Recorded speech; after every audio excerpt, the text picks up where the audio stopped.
Mani nga cellphone guys kay ingana ra siya. Another vlog. Another ayo cellphone na buta karon. Problema ni nga cellphone guys kay ingana ra siya. Kung makita ninyo ingana ra siya.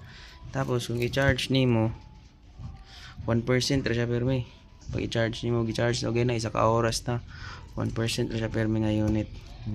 Ang kakuyaw lang ani nga unit guys kay inay-inayin gini mo nag-abre.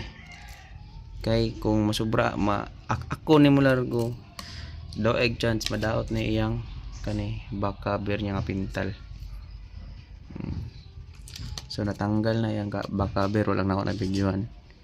Karon ang atong buhaton ani i-direct na to charge sa baterya. Kung mugana ba.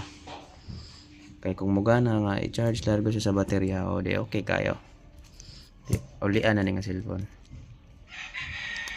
Nabaklas na ng battery guys. Karon akong buhaton i-direct na ko nag-charging battery sa charger. Connect na ko largo. Dili na ko ipaagi sa iyang charging board.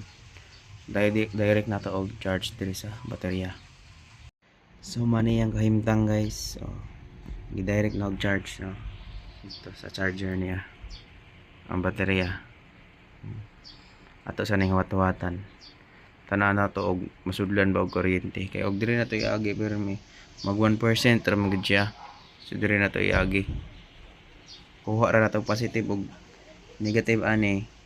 Kuha ra po na to ang negative positive aning USB cord. Connect ra dai na to. Mo na siya. Direct na dai siya charge. Ana ra siya. Na siya guys. Buhi na siya. Hindi na siya mapalong bisag ibton sa charger. Nigana na siya balik guys. So okay na siya. Okay na yung unit. Watan na tamuga yung mga papilit. Thanks for watching.